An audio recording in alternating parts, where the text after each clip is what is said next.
Hi viewers, welcome to our channel. ప్రస్తుతం మనతో పాటు దాము బాలాజీ గారు, సీనియర్ జర్నలిస్ట్, వారితో ఒకసారి మాట్లాడదాం. సార్ నమస్కారం. సార్ నమస్తే.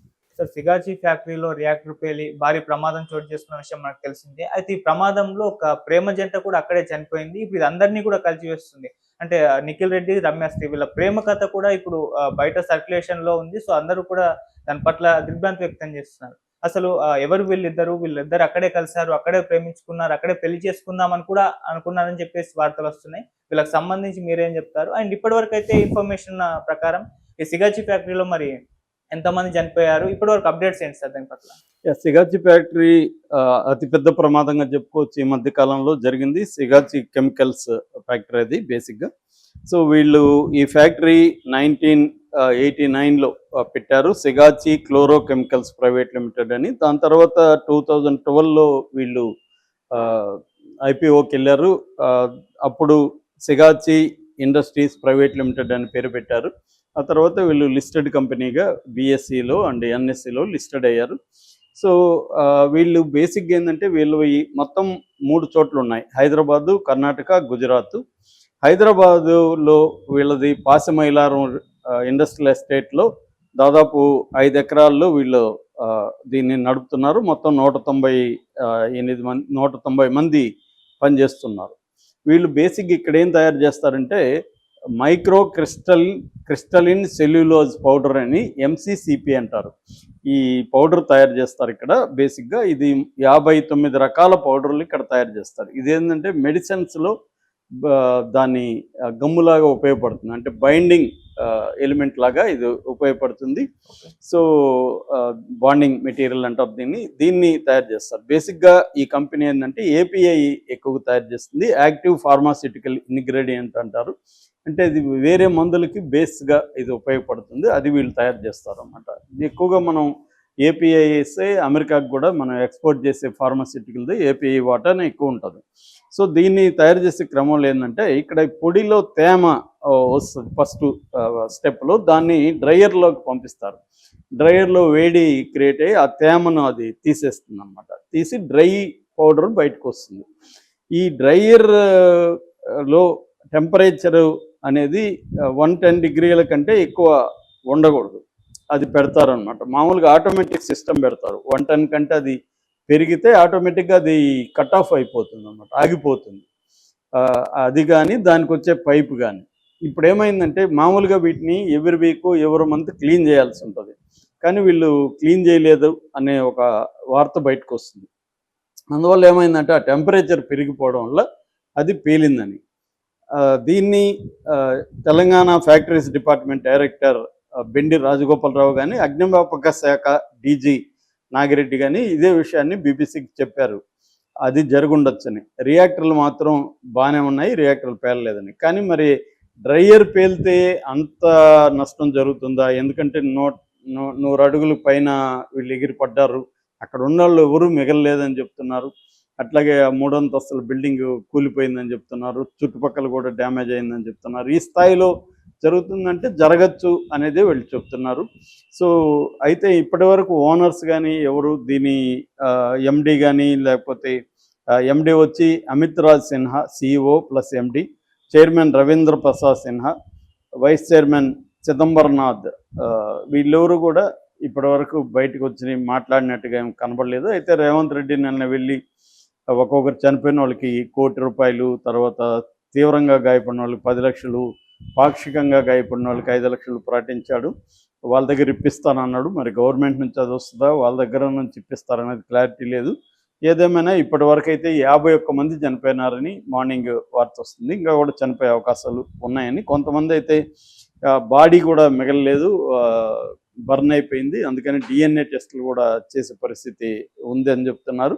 ఈ నేపథ్యంలో ఏంటంటే ఇప్పుడు ఒక వార్త అందరినీ కలిసివేస్తుంది. మొత్తం 51 మంది చనిపోతే అందులో 6 మంది తెలుగు వాళ్ళు అని చెప్తున్నారు. అందులో ఇద్దరిది ఒక లవ్ స్టోరీ. నిజానికి ఇది వింత లవ్ స్టోరీగా మనం చెప్పుకోవచ్చు. ఎందుకంటే ఈ అబ్బాయి పేరు నిఖిల్ రెడ్డి, వీళ్ళది కడప దగ్గర జమ్మలమడుగు నేటివ్ వీళ్ళది. ఈ అబ్బాయి ఎంఎస్సీ చేసి 2 ఏళ్ళ నుంచి ఈ ఫ్యాక్టరీలో పనిచేస్తున్నాడు. ఈ అమ్మాయి పేరు రమ్యశ్రీ. ఈ అమ్మాయిది తిరువూరు నియోజకవర్గం, కృష్ణా జిల్లా తిరువూరు నియోజకవర్గంలో విస్సన్నపేట. సౌత్ మాలపల్లి, ఈ అమ్మాయి ఎస్సీ, అబ్బాయి రెడ్డి. ఈ అమ్మాయి ఆ, తిరుపతి పద్మావతి మహిళా కళాశాలలో ఎంఎస్సి చదివింది. దాని తర్వాత ఒక 6 నెలలు ముందు ఇక్కడ జాయిన్ అయింది. సో వీళ్ళిద్దరూ కలిసి పనిచేయడం, క్వాలిటీ సెక్షన్లో వీళ్ళిద్దరూ పనిచేస్తున్నారు.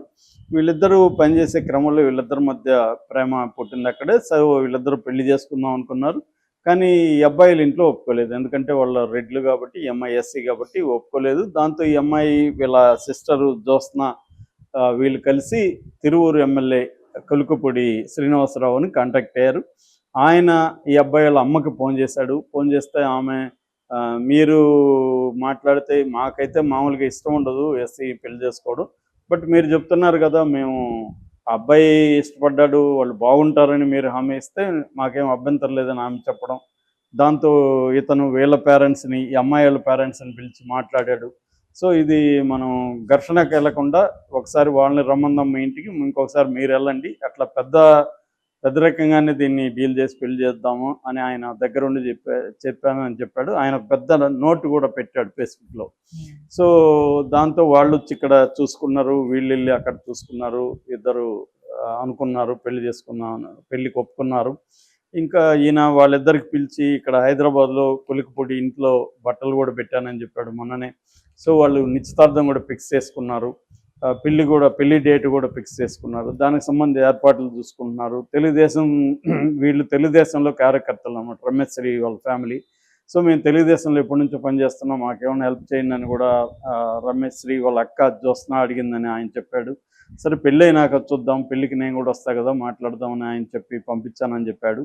సో ఈ లోపల ఏమైంది, ఇట్లా యాక్సిడెంట్ అయింది. ఆయన అక్కడ నుంచి ఫ్యాక్టరీ దగ్గరికి వచ్చాడు. అప్పటికే వీళ్ళ అక్క జ్యోత్స్న అక్కడ ఏడుస్తూ ఉంది, ఒక పక్క వర్షంలో తడుస్తుంది. సో బాడీ అక్కడ ఎవరు సరిగ్గా చెప్పట్లేదు, గందరగోళంగా ఉంది పరిస్థితి. నేను కలెక్టర్తో అక్కడ ఉన్న పోలీస్ ఆఫీసర్లతో మాట్లాడాను. సరే ఇంకా రాత్రంతా ఉండి వచ్చేసాం మేము. ఇంకా మార్నింగ్ వెళ్దాం అనుకునేటప్పుడు నాకు ఫోన్ వచ్చింది, వాళ్ళిద్దరు డెడ్ బాడీలు దొరికాయి. ఆ అబ్బాయిది అయితే డ్యామేజ్ కూడా పెద్దగా కాలేదు, ఈ అమ్మాయిది అయితే బాగా డ్యామేజ్ అయింది అని చెప్పి అన్నారు. ఎవరిళ్ళకి వాళ్ళు డెడ్ బాడీని పంపిస్తున్నారని చెప్పారు. సో ఇది హృదయదాయకమైన సంఘటన. సో అక్కడే కలిశారు, అక్కడే ప్రేమించుకున్నారు, ఇప్పుడు అక్కడే చనిపోయారు. అది కూడా ఆయన పెట్టిన టైటిల్ కూడా ప్రారంభానికి ముందే ముగింపు వచ్చిందని, అంటే వాళ్ళ జీవితం ఇంకా ప్రారంభం కాలేదు, అప్పుడే ముగిసిపోయింది అన్న దీంట్లో ఆయన పోస్ట్ పెట్టారు. సో అది వాస్తవం కూడా. ఎందుకంటే వాళ్ళు ఇదొక విచిత్రమైన పరిస్థితి, వాళ్ళు ఊహించి ఉండరు. అక్కడే వాళ్ళు కలిసింది, అక్కడే లవ్ మ్యారేజ్కి వ్యతిరేకంగా వాళ్ళు ఇంట్లో వాళ్ళని కూడా పెద్దలను ఒప్పించడానికి, మామూలుగా వాళ్ళ లవర్స్ పెద్దలను ఒప్పించకుండా లేచిపోవడాలు, పెద్దలతో గొడవలు పెట్టుకోవడం ఇవి చేస్తుంటే వీళ్ళు జాగ్రత్తగా ఎవరు చెప్తే వింటారని ప్లాన్ చేసుకొని వాళ్ళని పోయి కలిసి ఓపిక్గా కృషి చేసినట్టుగా తెలుస్తుంది. బట్ ఫేట్ అంటారు కదా, అలాగా ఫేట్ వీళ్ళకి వ్యతిరేకంగా ఉంది. సో ఇది ఒక ట్రాజిక్ లవ్ స్టోరీ కావచ్చు, ట్రాజిక్ లైఫ్ వీళ్ళిద్దరిది. అంటే ఎన్నో కోరికలతో స్టార్ట్ అయిన జీవితం సడన్గా ఒక రోజు, అది ఎవరి తప్పని ఇంకా తేలలేదు. అంటే ఎక్విప్మెంట్ లోపమా, లేకపోతే మెయింటెనెన్స్ ప్రాబ్లమా, లేకపోతే గవర్నమెంట్స్ సేఫ్టీ ఆడిట్ చేయడంలో ఫెయిల్యూరా, హ్యూమన్ ఎర్రరా, ఇవేమీ ఇంకా బయటికి రావాలి. దీని మీద హై పవర్ కమిటీ సిఎస్ ఆధ్వర్యంలో వేశారు కూడా. సో అది కమిటీ మొత్తం పరిశీలించి, ఎందుకంటే అక్కడ సాక్షులు లేరు, ఏం జరిగింది ఆ స్పాట్లో అని చెప్పడానికి ఎవరు మిగలలేదు కాబట్టి కొంత విచారణ కూడా కొంత డిఫికల్టీ ఇది. ఎందుకంటే అక్కడ ఫెయిల్యూర్ అని చెప్పడానికి కూడా ఏమి మెటీరియల్ సాక్ష్యం లేదు, హ్యూమన్ విట్నెస్ లేదు. అంతకుముందు ఏమన్నా ఇబ్బందులు వచ్చాయి ఇవి మాట్లాడాలి తప్ప మిగతా బతుకున్న వాళ్ళతో. ఇప్పుడు అది కనిపెట్టడం కూడా కొంత కష్టమైన పని. మరి ఏం జరుగుతుందనేది చూడాలి. Okay sir, thank you so much.